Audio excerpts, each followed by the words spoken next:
Welcome back to another episode of Let's Play AC Milan in Football Manager 2018.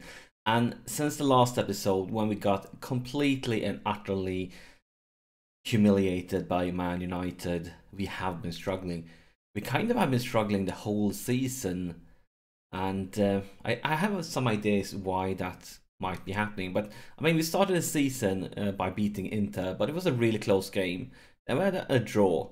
Then that humiliating loss, then another draw, then we managed to win, but it was just with 1 goal margin. Like, it was no big win, this goal, like this game. And then another draw. The only easy win we have gotten this season was during the last game I played, which was in Champions League versus Rapid Wien. Like, the only easy game. But I'm going to come back to why I think we are struggling, or what could be something that affects this. But let's talk about this Champions League game for a moment, because this happened. Having scored at the age of 38 years and 80 days for AC Milan at home to SK Rapid Wien, Giuseppe Vives has set a new Champions League record for oldest goal scorer. And I mean, this lad, we signed him last season for 400k from a Serie B team. Like, do you guys ever think that when he was down in Serie B after getting released on a free from Torino, you guys think that he ever thought like, well, in a season or two I will be the oldest goal scorer in Champions League? I don't, but I mean, look at 38 years, but with these stats, he's been a pretty good squad player for us. Pretty decent on the bench, and pretty decent the games he started. And we only played 400k for him. He became man of the match twice during last season. Solid 7.19 rating. I mean, the main reason we signed him was to act as a tutor. But, I mean, he's been a good signing for us, and I just love to see this. But today's game is versus Roma. And if you take a look at the league table, it's just 1 point between them. We have 9 points, and they have 8 points. So we are both basically in the middle of the table. But we have one less game played here than most teams, most often us and Roma. So if we win this game, we will take 3 points, and then we will be very like up there. But we need to win for that to happen. And I mean, considering the way we have been playing lately, I think it's going to be a tough one. The good news though, there are a few good news, but mainly Soso is finally back from his injury. He's only played 1 game for us this season. He was brilliant, and yeah, we have definitely been missing him. So I'm glad to have him back. He's of course struggling a bit with his fitness, but he is back. And same with Kalinic. He's also back, as you can see from his fitness levels. He came back a little bit later than Soso, but he also, like just as Soso's only played 1 game this season. So I'm really glad to have those lads back, because they are both important players to us. But yeah, let's get back to why I believe we have been struggling. Because as you might know by now, FM18 introduced these lines here. And these lines tells us about the players' understanding, like how much they understand each other and linking up to each other and so on. And with injuries on both Soso, on Kalinic, and also with a few new players in the squad, like let's go to the midfield here. Like we've been using where are they? Piaka, and we've been using where are you? Radi, and so on. We have, and also with for the defense, we have had been playing Conte quite a lot, and he, as you might remember, was injured for almost the whole last season. So we've been playing quite a few games where very few players have had an understanding with each other. Look right now, example for our midfield. None of these have an understanding, and if you use like some other guys, we have like a nice round circle here because everybody knows each other. And I think this has been affecting quite a few games. We have had no line here, we have no line here. And I think that's one of the reasons that we have been struggling so much, because the players is basically just getting to know each other, and I think that's have had an effect on our results. And you might remember last season, I mean, during the first half of the first season, we weren't dominating as big as that we did during the late part when we ended up in second place. For quite a lot of the season, we were down to between like third and fifth place for quite some time. And then players started to link up to each other, started to get to know each other, things starting to work out well for us. And hopefully we can basically see that happening again. Because every game that the lads plays, and of course getting players like Soso and so on back from injuries, we are going to see more and more players linking up to each other, finding that greater understanding with each other, and hopefully we can start to perform as good as we did last season. Because our team now is not worse than the team last season. I would say it's stronger. It's not much stronger, but it is a bit stronger. So we definitely should be able to play as well. And I think we will. And look at that beautiful start. It's Silva. And Silva played fantastic during the last Champions League game. He scored 2 goals. And yeah, he was basically brilliant. And I'm glad to see him continuing performing and scoring. Yeah, I just believe like for every week that goes, the players will start find each other better, starting linking up to each other, starting to get an understanding to each other, and hopefully we will get back to performing as well as we did last season. I really think so. And but yeah, because our team is not weaker than last season. If anything, it's stronger. Because we have quite a few young players, and they of course keeps on developing.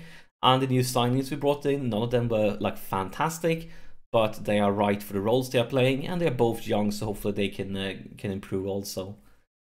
And talking about, of course, the wingers, then we also brought in Fellaini, and he's been doing well from the start, basically. But of course, as I say things like that, you're probably going to come back and punish me, and you will most likely get sent off for something during this game. But hey, you can't get everything every day, can you? Good there by Donnarumma. Was a pretty good chance there, but Donnarumma were in the right place at the right time and didn't have to struggle too much. And here's also with a free kick. And oh my god! Look at this! The comeback kid! His second game for the whole season, his first game after his injury. He's missed so many matches, and now he comes back with a boom! Silva definitely thought that we should have done better there, but then Sosa is merciless with that finisher. What a goal! And yeah, that shows how important of a player is for us, and I'm very glad he's back. And during the whole summer, of course, big clubs were after him, and I think probably some are probably after him right now. Let's see here. Yeah, Man United is currently after him, but I'm aiming to keep him because I think he could be a very important lad for us for quite a few seasons. But I mean, you never know. Maybe some club will come up with an offer that we can't refuse or something like that. But boy, am I glad to have him back, because he's been by far like one of our top 2-3 best players this far into the save.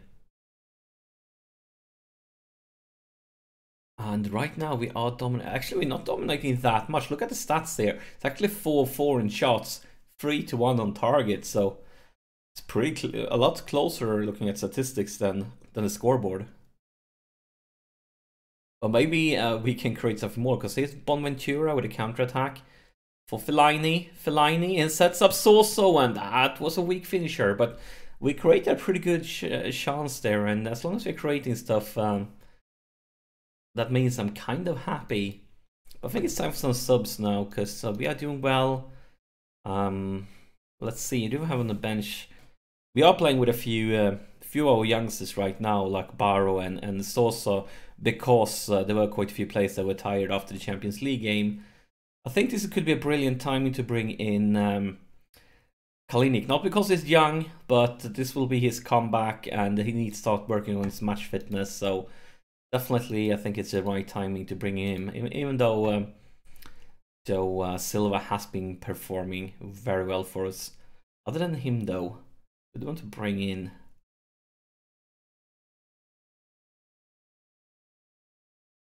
some serious thinking here.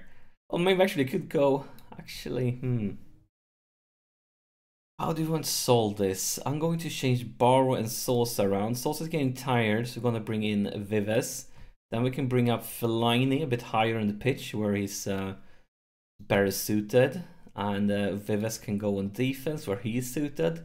I mean, after all, he is the oldest goal scorer in the Champions League history, so he needs to play where he likes to.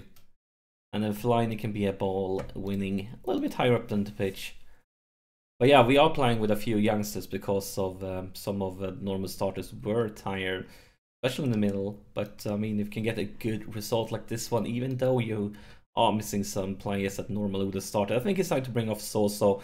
This is his comeback. He is, of course, very tired. He's been playing really well. But let's bring in Berardi here for the last part of the game. Brilliant comeback from Soso. The only thing that worries me a bit is after this game is going to be international duties, and knowing how stupid some of the international teams and managers usually are in this game, I wouldn't be surprised if they played him like crazy, even though he just come back from an injury, and he ends up picking up another one, and ends up very salty here probably in the next episode because of the Spanish national team manager probably going to destroy him or something like that. But at least this means for the first time of this season we played 2 good games in a row. First, the Champions League game was a really good one, and now this one, I'm very pleased with this one, considering we were starting a few weaker players and some comeback guys, and yeah, very, very pleased. Hopefully now we can keep it up for quite some time, because we need to bounce back and start climbing in the league table. But I mean, only like just 3 points here will bring us up much, much higher in the league table. Actually, would like to take a look at it, because I think we're going to be like top 4 now, something like that. But I'm very happy with the result. Does anybody need some special words? No, they don't. Let's see the league table here. Yeah, brought us up to 4th place. I would say we've been a bit lucky here. Because even though we have been struggling with results here, like quite a few draws and so on, we're still like very much in it, even though we have 3 wins and 3 draws. Because Sampdoria's been playing just the same as us. And then Atalanta has a loss. And then Napoli has a loss. I mean, Napoli 5 wins, 1 loss. Atalanta 4 wins, 1 draw, 1 loss. So just because we haven't lost, we're still kind of keeping track of things. But the most interesting thing here is Juve. Take a look at them. They're currently in 5th place. I mean, I don't think ever they're going to end this far down. I still think they are favorites to winning the league. But yeah, very interesting. 3 wins, 2 draws, and 1 loss. And I mean, at least on paper, the team is so much better than all the other teams, I would say. So much quality in this team.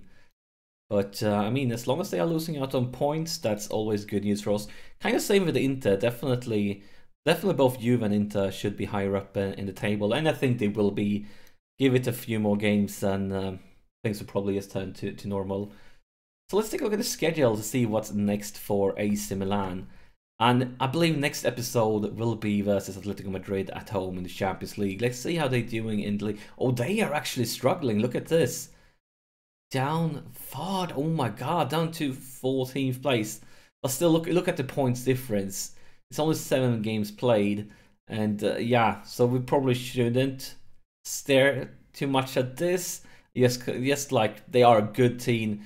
I expect them to be trouble, but it would be fantastic if we could get a good result at home, because I think that was our only chance to finish top 2. And go through to the next round. We need it, because if we lose against them at home, we're probably going to lose against them away, and then our chances to end up in 2nd place here will be very slim. But that's it for this episode. As always, massive thank you for tuning in, and I'll see you in the next episode.